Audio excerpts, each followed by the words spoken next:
Una encíclica es una carta en la que el Papa da instrucciones a los fieles católicos, pero por primera vez, esta está abierta al mundo entero.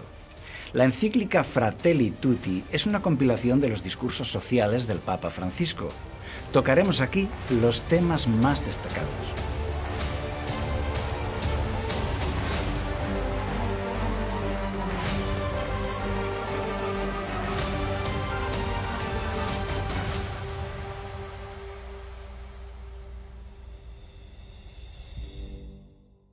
Llama la atención el discurso marxista y humanista que hace aquí el Papa, que además propone la creación de un gobierno mundial con poder ejecutivo.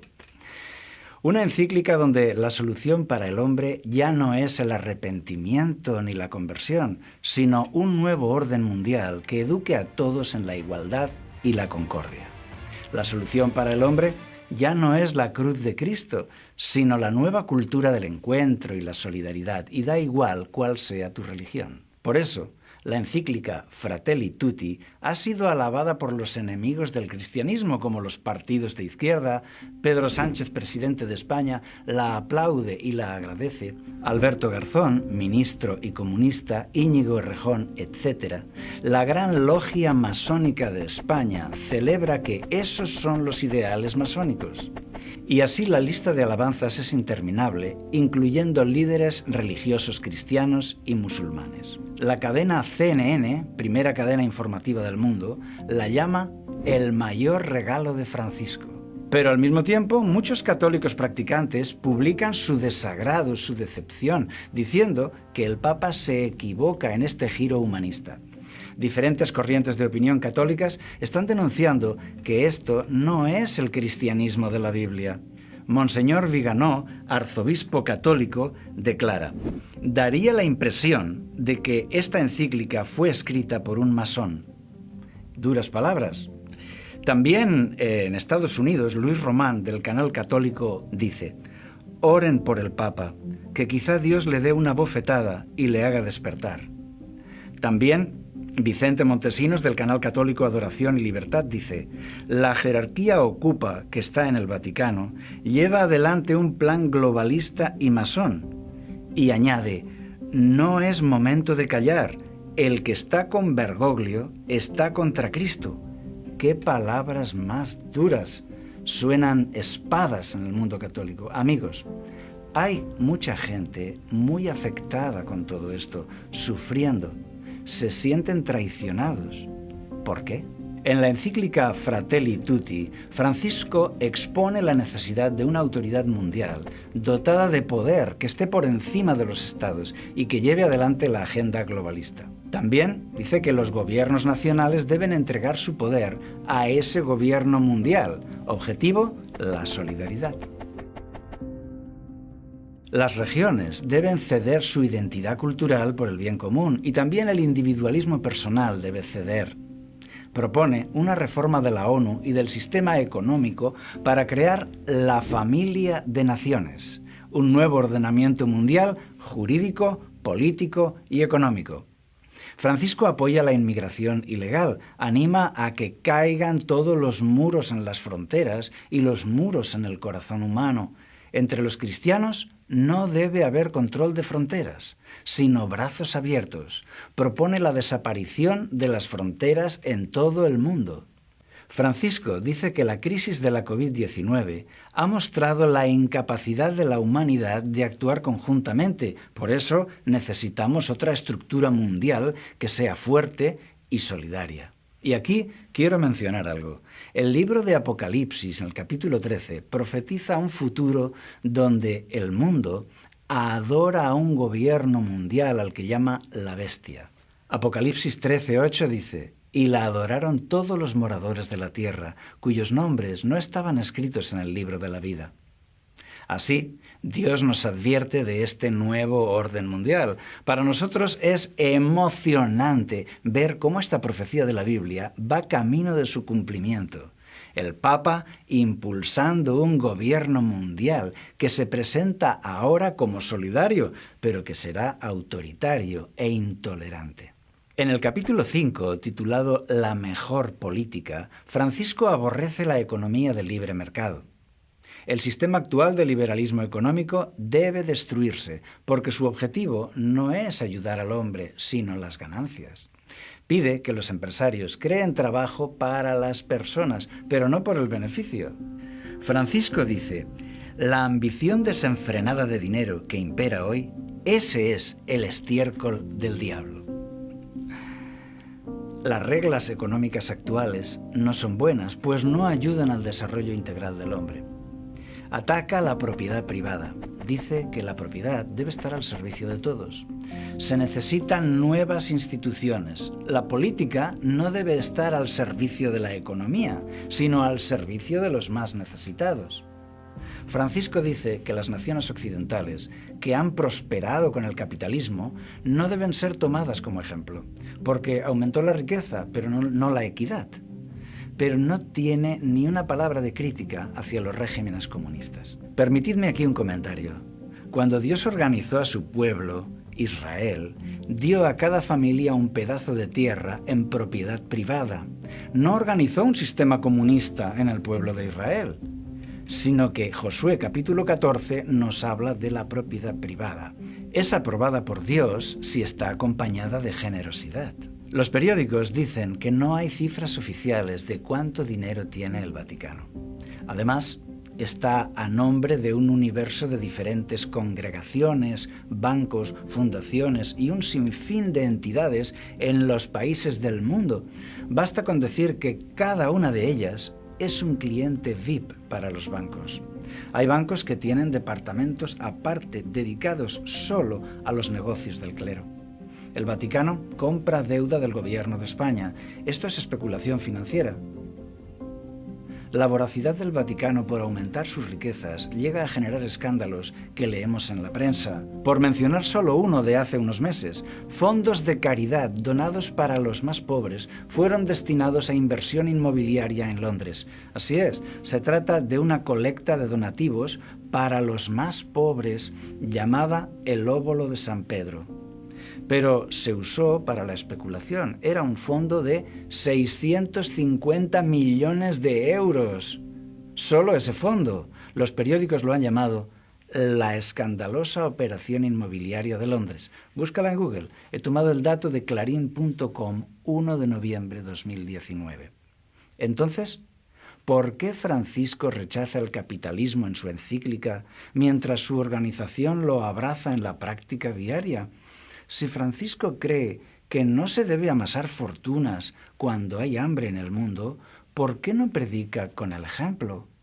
En el capítulo 2, titulado Un extraño en el camino, Francisco dice que la parábola del buen samaritano es un mandato a la solidaridad internacional que debemos cuidar al necesitado.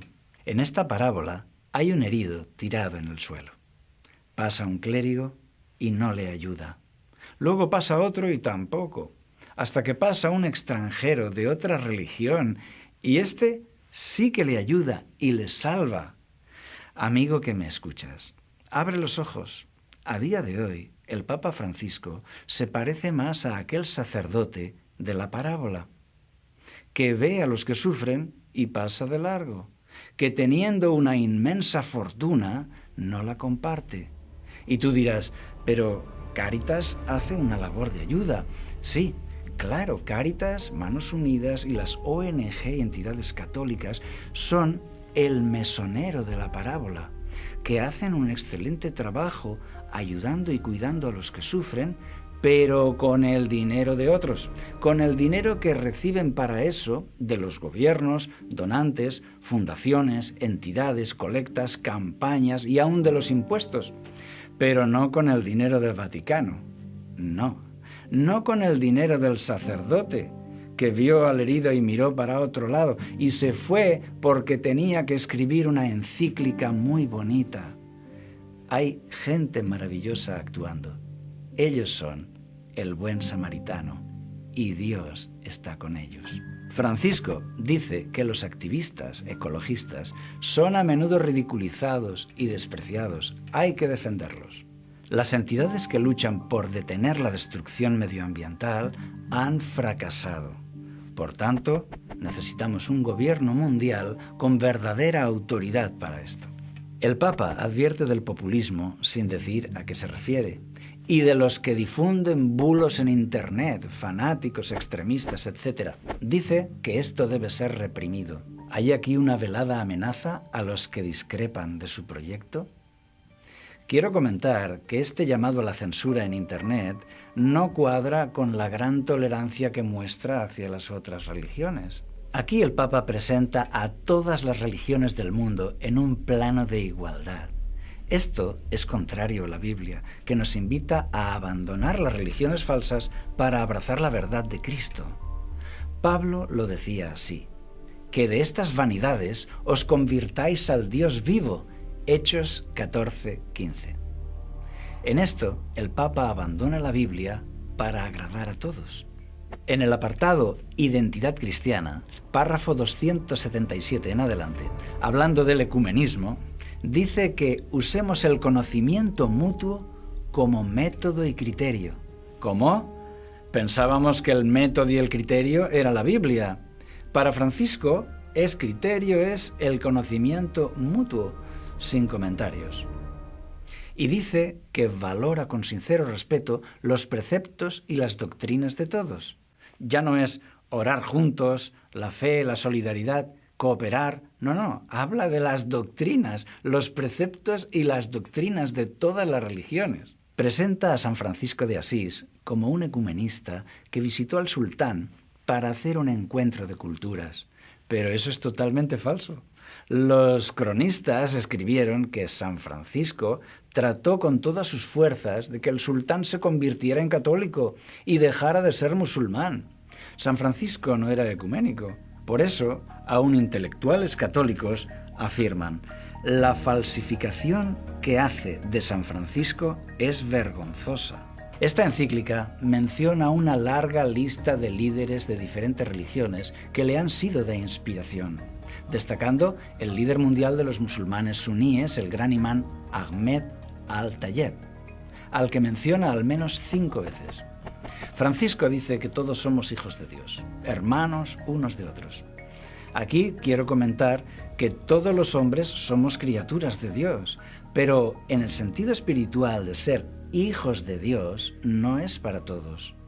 La Biblia enseña que con el arrepentimiento y la conversión somos hechos hijos de Dios por adopción.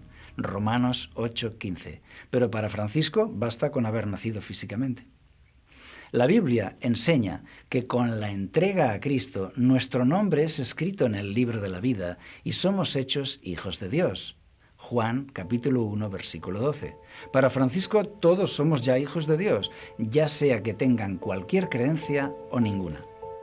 La Biblia enseña que con el bautismo los salvos entramos en la Iglesia, Hechos 2:47, que es el cuerpo místico de Cristo, pero para Bergoglio basta con formar parte de la humanidad. Esta visión ecuménica contribuye a la construcción del nuevo orden mundial. Aquí, Francisco renuncia a algunas enseñanzas bíblicas para ser universalista y ser atractivo a todos. Un alto cargo católico, el arzobispo Carlo María Viganò, fue embajador del Vaticano en Estados Unidos. Comentando la encíclica, dice: esta encíclica constituye el manifiesto ideológico de Bergoglio, su profesión de fe masónica, así como su candidatura a la presidencia de la religión universal, sierva del nuevo orden mundial.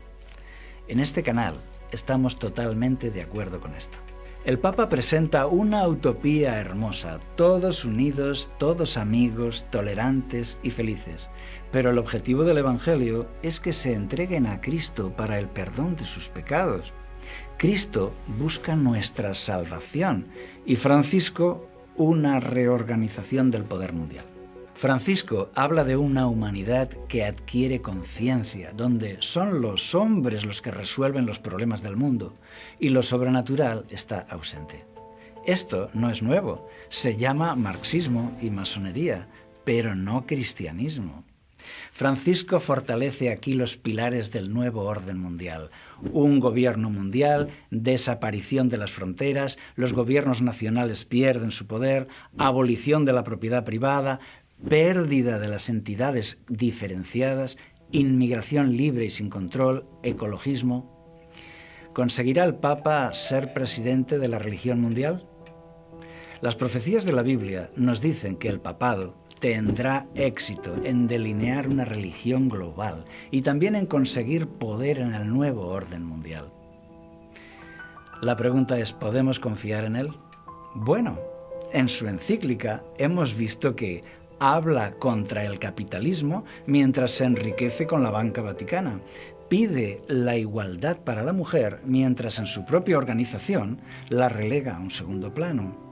Pide que se derriben los muros de las fronteras, mientras los muros que rodean al Estado Vaticano siguen muy altos y herméticos. Habla contra la propiedad privada, mientras mantiene un sistema privilegiado de propiedad y trabaja para aumentarla. Habla de compartir, mientras guarda celosamente sus reservas de oro y los tesoros del Vaticano. Habla de Francisco de Asís como un modelo, mientras vive en un palacio repleto de joyas. Querido amigo, Dios sigue estando ahí. Esta actitud del Papa no debe afectar a tu fe. No te desanimes.